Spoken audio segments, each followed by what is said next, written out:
Kita lanjutkan acara kita. Ada bantuan subsidi upah untuk pendidik dan tenaga kependidikan. Ini adalah wujud hadirnya negara untuk ringankan beban untuk pendidik dan tenaga kependidikan non-PNS yang terdampak pandemi COVID-19 agar semangat mencerdaskan bangsa senantiasa menyala. Jadi tanpa berlama-lama, berikutnya kita akan mengetahui lebih dalam lagi tentang bantuan subsidi upah untuk pendidik dan juga tenaga kependidikan non-PNS di lingkungan Kemendikbud di tahun 2020 ini. Untuk itu kami mengundang Menteri Pendidikan dan Kebudayaan untuk memberikan paparannya langsung kepada yang terhormat Pak Nadiem Anwar Makarim. Waktu dan tempat kami persilahkan. Terima kasih. Assalamualaikum warahmatullahi wabarakatuh. Saya ingin pertama ucapkan terima kasih atas kehadiran Bapak Menpan RB, Bu Menkyu, dan Bapak Menek BUMN untuk kehadirannya hari ini yang sungguh mengembirakan bagi ujung tombak pendidikan kita, yaitu para guru-guru honorer dan juga dosen kita. Jadi saya ada sedikit presentasi untuk memaparkan apa saja program bantuan subsidi upah bagi pendidik dan tenaga pendidikan. Jadi ini sangat kabar yang gembira bahwa kita berencana untuk memberikan bantuan subsidi upah ini bagi sekitar 2 juta orang, dan dalam jumlah sebesar 1,8 juta yang diberikan sekaligus satu kali kepada masing-masing penerima itu. Siapa saja yang akan kita berikan adalah kepada dosen, guru non-PNS, guru yang diberi tugas sebagai kepala sekolah, pendidik PAUD, pendidik kesetaraan, dan juga tenaga perpustakaan, tenaga laboratorium, dan tenaga administrasi. Berarti operator sekolah pun termasuk di dalam bantuan subsidi upah ini. Kami mensasar total sekitar 2 juta orang, lebih dari 2 juta orang, 162.000 dosen dari PTN dan PTS, dan 1,6 juta, sedikit lebih dari 1,6 juta guru dan pendidik non-PNS pada satuan pendidikan negeri dan juga swasta. Jadi banyak yang menanyakan kami juga apakah ini termasuk swasta. Jawabannya adalah iya, karena guru-guru kita ada di sekolah-sekolah swasta dan mereka pun berhak mendapatkan bantuan dari pemerintah. Dan 237.000 sekitar tenaga perpustakaan, operator, tenaga laboratorium, dan tenaga administrasi tidak bisa di-exclude daripada bantuan ini.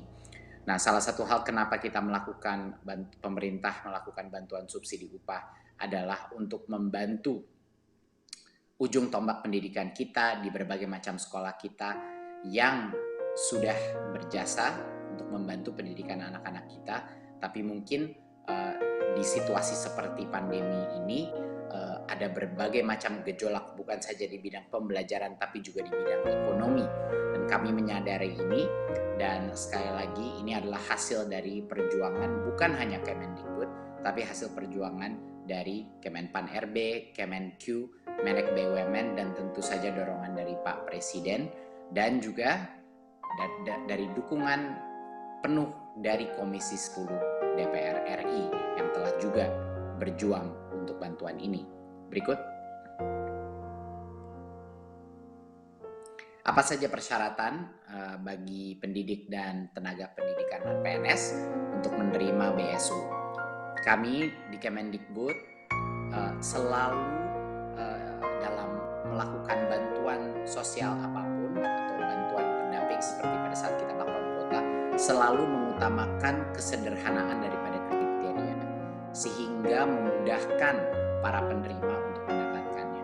Kriterianya sangat sederhana: warga negara Indonesia, berstatus bukan PNS, memiliki penghasilan di bawah 5 juta rupiah per bulan, dan tidak menerima bantuan subsidi upah gaji dari Kemenaker, dari program-program lainnya.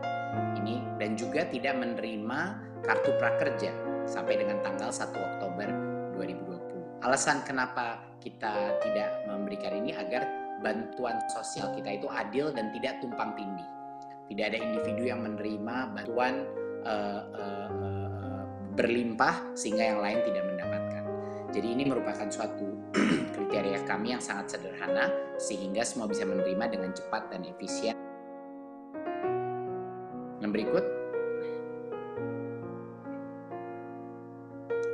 bagaimana mekanisme pencairan BSU ini? Jadi Kemendikbud telah membuat rekening-rekening baru di bank-bank untuk setiap PTK penerima BSU ini.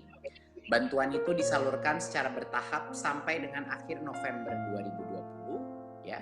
Dan bagi para guru-guru dan dosen bisa mengakses infonya di info.gtk.kemdikbud.go.id ya, bisa mengakses di mana rekening mereka, apa persyaratan yang belum dipenuhi, atau untuk yang perguruan tinggi di pangkalan data Dikti pddikti.kemdikbud.go.id untuk menemukan informasi terkait status pencairan dan lain-lain, rekening bank masing-masing dan lokasi bank cabang. Ya, pada saat berdasarkan informasi di online itu sudah lengkap dan sudah dibilang sudah bisa pergi ke bank untuk mencairkan, maka PTK menyiapkan dokumen-dokumen dan dibawa kepada bank penyalur. Dokumen apa saja yang harus dibawa? Tentunya kartu tanda penduduk KTP, NPWP jika ada, kalau tidak ada tapi masih bisa menerima. Ada surat keputusan penerima BSU yang dapat langsung diunduh dari website GTK dan PD Dikti ya, surat keputusan itu, dan juga surat pernyataan tanggung jawab mutlak SPTJM yang diunduh juga dari pada website GTK dan PD Dikti. Dan ini yang kedua, SPTJM ini harus di-print dan ditandatangani dengan materai. Ya, jadi semua kebutuhan di luar KTP dan NPWP itu ada di laman website baik GTK maupun PD Dikti. Pada saat itu sudah lengkap, mari PTK akan mendatangi bank penyalur dan melakukan aktivasi rekening dan langsung menerima BSU tersebut. Ya, PTK membawa dokumen. PTK diberikan waktu untuk mengaktifkan rekeningnya hingga tanggal 30 Juni 2021. Ini kita memberikan waktu yang sangat panjang untuk memastikan semuanya bisa mendapatkan. Kalau misalnya ada kendala teknis, dia cukup waktu untuk mendapatkannya. Saya rasa sekian dari saya. Mungkin terakhir yang saya ingin ucapkan adalah bahwa ini adalah bentuk apresiasi dan juga keprihatinan dari pemerintah pusat untuk semua jasa guru-guru non-PNS yang sudah ada di negara ini. Di masa krisis kesehatan ini dan krisis ekonomi ini, pemerintah harus hadir untuk para tenaga honorer kita dan juga dosen-dosen kita untuk membantu mereka melalui masa kritis ini dengan ekonomi, bantuan dukungan ekonomi yang bisa menyemangati mereka untuk terus mendidik anak-anak kita, untuk terus berinovasi di bidang pendidikan.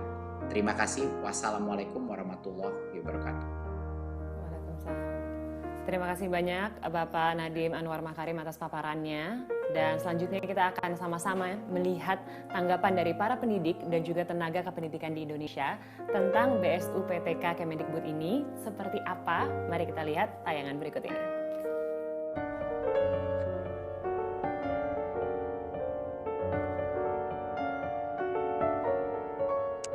Saya menyambut baik atas kebijakan Menteri Pendidikan dan Kebudayaan yang akan memberikan bantuan subsidi upah bagi para guru-guru non-PNS. Pada saat pandemi seperti sekarang ini, bantuan tersebut sungguh sangat dinantikan oleh para guru dan tenaga pendidikan swasta.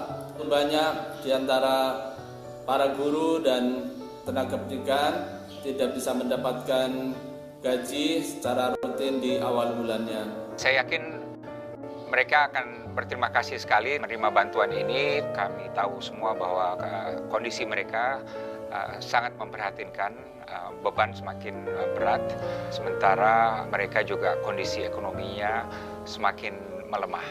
Saya kira itu sangat penting dalam upaya mendukung proses pembelajaran tetap berjalan dan mereka bisa berkonsentrasi mengajar tanpa memikirkan asap dapur mereka.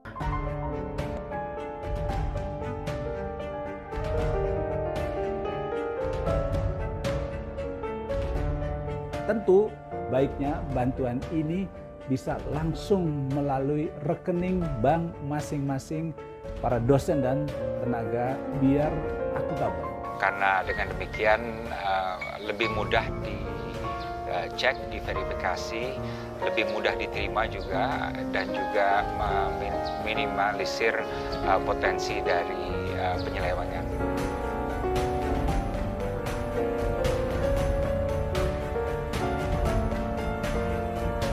Di masa depan, bantuan subsidi upah tentu saja masih sangat diperlukan, meskipun insya Allah pandemi akan berakhir.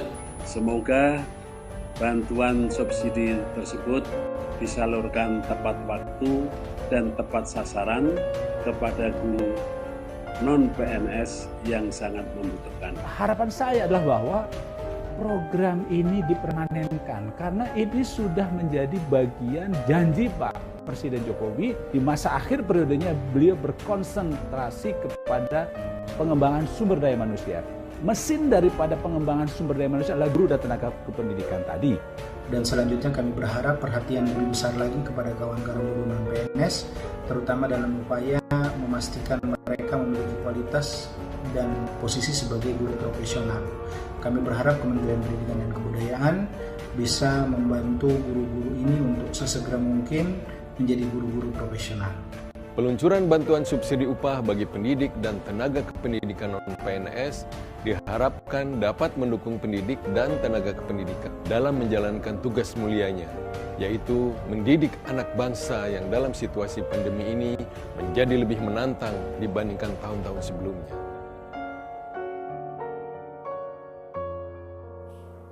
Nah itu dia, tadi kita sudah melihat tanggapan tentang BSUPTK Kemendikbud tahun 2020. Nah langsung saja kali ini kita akan berbincang-bincang dengan para narasumber kita hari ini yang sungguh luar biasa. Untuk itu kami mengundang Menteri Pendidikan dan Kebudayaan Bapak Nadiem Anwar Makarim. Saya juga mengundang Menteri Keuangan Ibu Sri Mulyani, BUMN sekaligus Ketua Pelaksana KPCPEN Bapak Erick Thohir, dan Wakil Ketua Komisi 10 DPR RI Ibu Hetifah Syaifuddin. Selain itu juga telah hadir bersama kita perwakilan penerima manfaat, yaitu Bapak Muhammad Kasim, perwakilan guru dari SMPN 41 Sakap Batu Putih, Maros, Sulawesi Selatan. Oke, untuk kesempatan pertama mungkin saya ingin menyapa dan juga bertanya kepada Pak Erick Thohir terlebih dahulu. Selamat siang Pak, ini ada pertanyaan, apa saja program untuk meringankan masyarakat terdampak pandemi COVID-19 yang disiapkan oleh pemerintah melalui KCPPEN?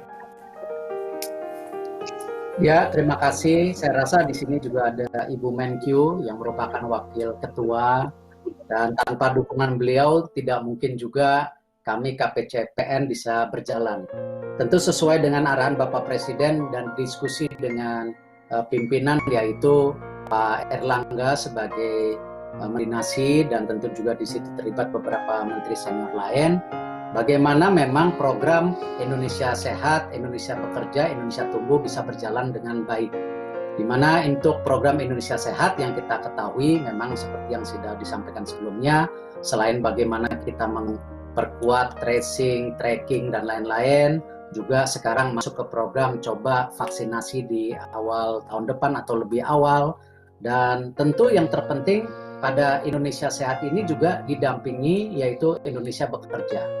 Nah, kita ingin memastikan sesuai dengan arah pertumbuhan yang Ibu sampaikan bahwa kita harap ada sustainability yang kita lakukan.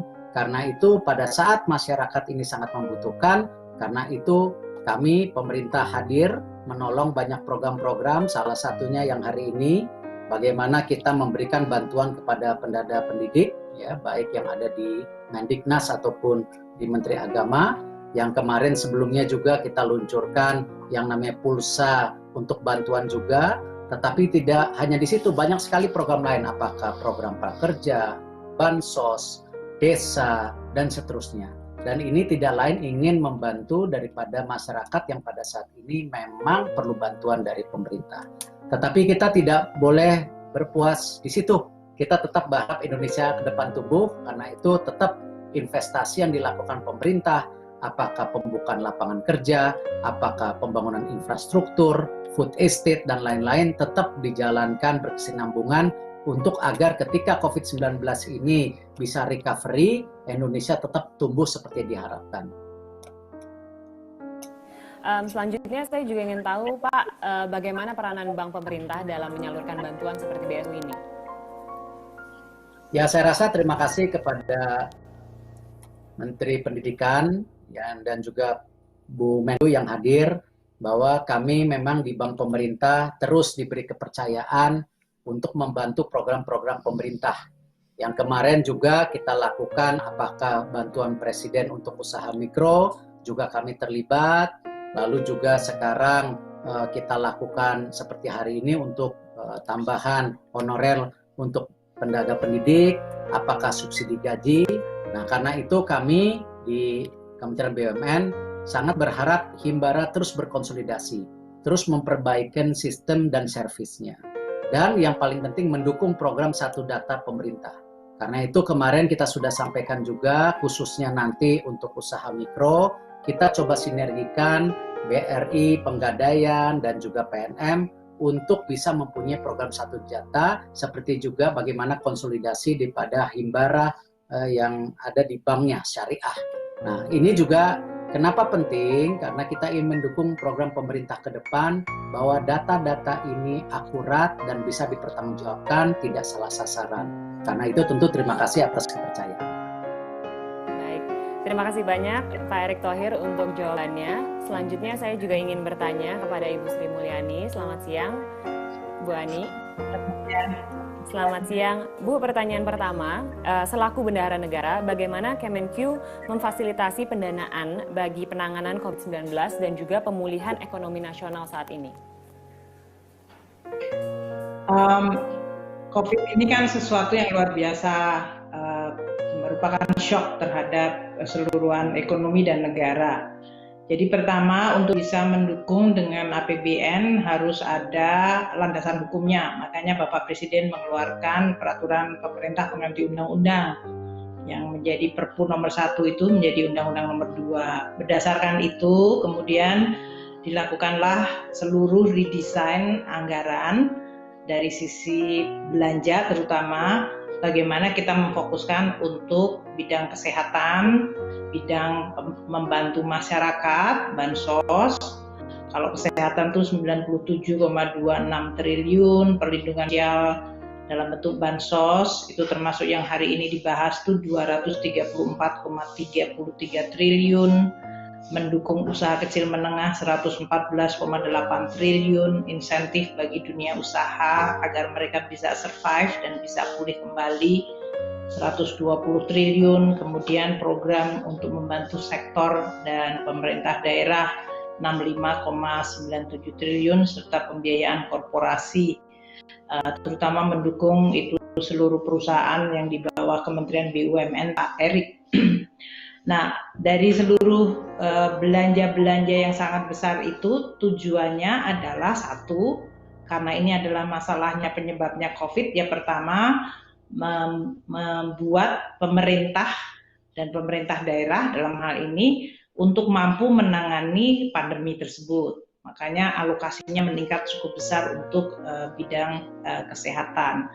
Namun yang kedua adalah jangan sampai shock COVID ini menyebabkan masyarakat merosot kehidupannya dari sisi kesejahteraannya, atau kalau mereka kehilangan pekerjaan, mereka tetap mampu untuk bisa memenuhi kebutuhan pokoknya, dan juga untuk kegiatan seperti belajar mengajar. Karena kita tidak bisa berinteraksi secara fisik langsung, namun tidak berarti anak-anak kita tidak boleh kemudian tidak belajar selama sekarang sudah 9 bulan. Oleh karena itu, pemerintah mengeluarkan cukup banyak anggaran untuk tadi membantu masyarakat. Pertama, untuk yang betul-betul 10%, 20% paling bawah, dia mendapatkan tambahan dari mulai uang tunai, bantuan sembako, baik yang di daerah Jabodetabek yang merupakan epicentrum waktu itu, dan kemudian meluas kepada berbagai provinsi lainnya. Juga kalau masyarakat kehilangan pekerjaan di kota, dia pulang ke desa juga dilakukan yang disebut bantalan sosial melalui BLT desa, itu yang dibuatkan untuk bisa menanggung masyarakat yang perlu mendapatkan dukungan.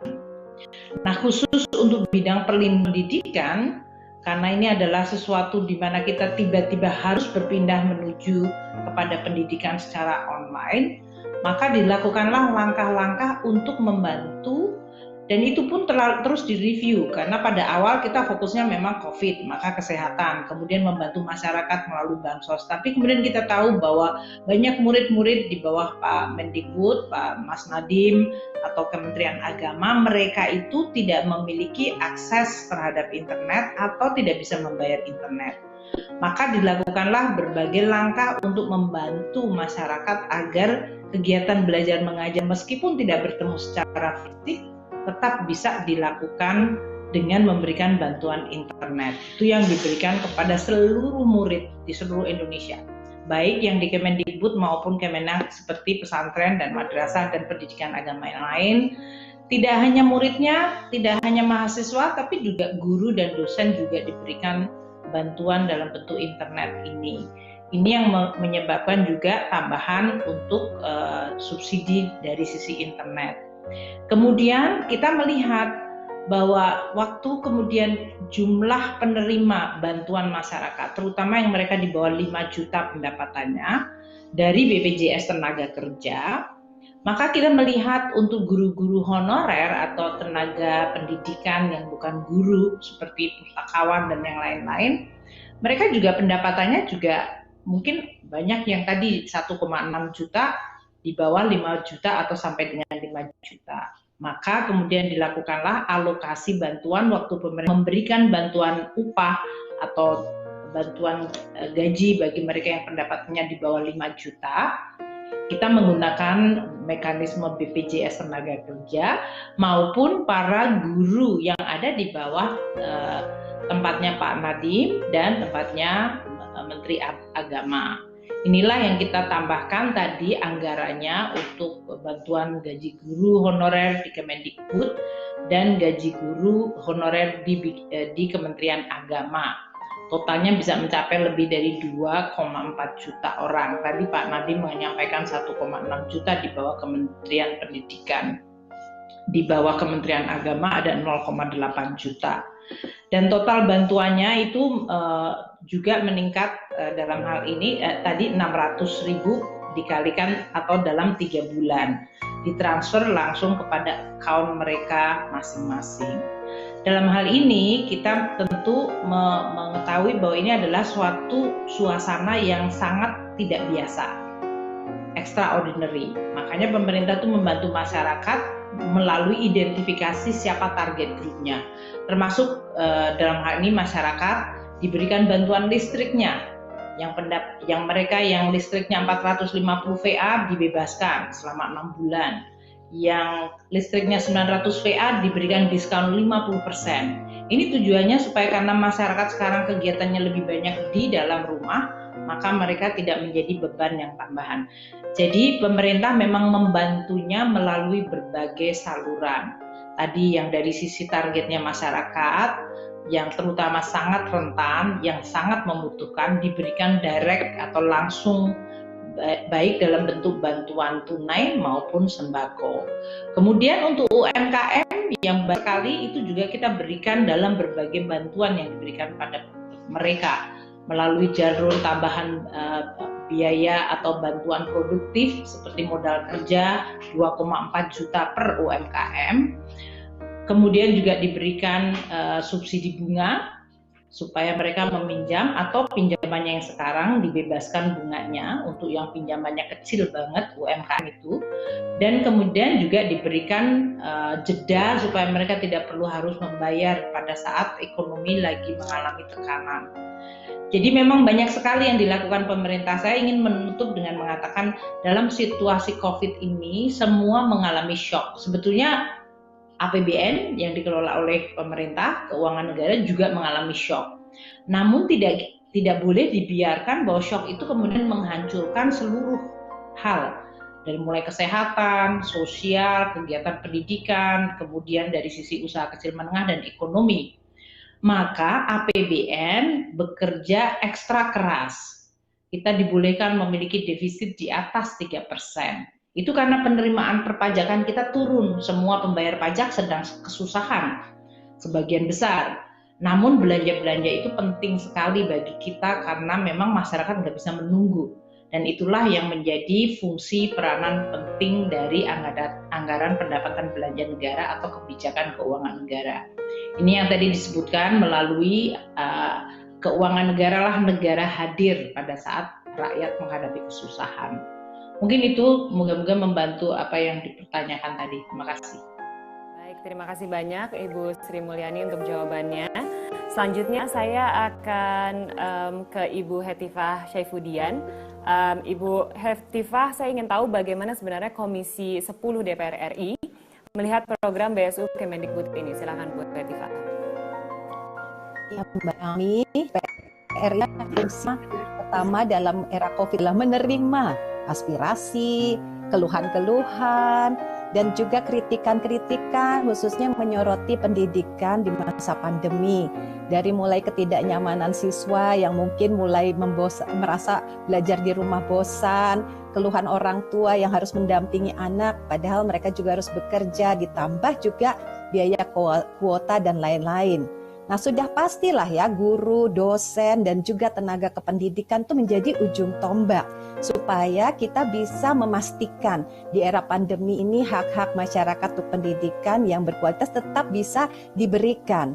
Nah, faktanya ternyata sebagian besar dari guru-guru khususnya yang non-PNS juga dosen yang di swasta gitu ya terancam juga situasinya dengan pandemi ini karena misalnya tenaga honorer bisa jadi pendapatannya tergantung dengan jam mengajar atau guru-guru swasta yang penghasilannya bergantung dengan biaya siswa sementara orang tua keberatan membayar SPP. Nah, jadi kami merasa bahwa aspirasi-aspirasi yang disampaikan ini memang patut ya untuk direspon dan pemerintah harus hadir. Alhamdulillah kita lega sekali ketika Raker kemarin Mas Menteri menyatakan bahwa program ini akan diluncurkan. Ini ibarat mata air di musim kemarau. Jadi kami mengapresiasi setinggi-tingginya, apalagi Ibu Sri Mulyani dari sisi keuangannya mensupport, kemudian juga Bung Erick Thohir ya supaya penyalurannya mekanismenya dipastikan sekarang akan tepat waktu ya dan juga tidak berbelit-belit dan juga mungkin dilayani oleh bank-bank tadi ya penyalur itu yang dengan mindset baru gitu ya bukan seperti karena sebagian mungkin dari mereka juga tidak terbiasa berurusan dengan bank. Nah, jadi seperti itu. Namun demikian tentu saja ketika rapat ya kemarin dipimpin oleh ketua kami Pak Saiful Huda ada beberapa catatan ya. Intinya tadi pertama tentu saja soal keakuratan data, ya sumber datanya apa dan sebagainya supaya itu juga bisa tersosialisasi. Jangan sampai nanti mungkin timbul semacam kegaduhan atau rasa ketidakadilan di kalangan pendidik dan tenaga kependidikan non-PNS akibat ketidakjelasan informasi.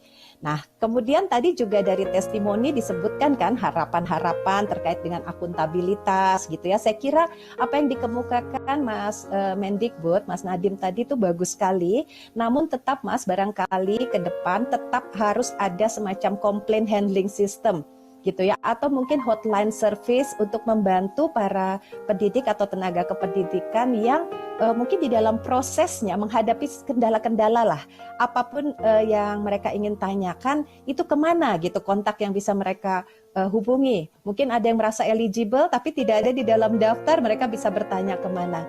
Jadi kita belajar dari berbagai program yang sudah diluncurkan, Ibu Sri Mulyani, Pak Erick Thohir, Pak Erlangga Hartarto yang memimpin, sudah banyak pelajaran-pelajaran dan saya yakin best practice dari apa yang sudah dilakukan itu bisa menjadi masukan dan tentu saja kami harap dana ini bisa sampai ke tangan penerima dalam waktu yang cepat karena memang agak mendesak. Dan juga tentu saja kami berharap semangat para guru dan tenaga kependidikan, dosen-dosen ya yang non-PNS ini bisa tetap tinggi, memberikan yang terbaik bagi siswa walaupun banyak tantangan-tantangan yang tidak mudah yang masih harus kita hadapi. Terima kasih banyak untuk tanggapannya Ibu Hetifah dan juga banyak masukan-masukan yang diberikan oleh Ibu Hetifah yang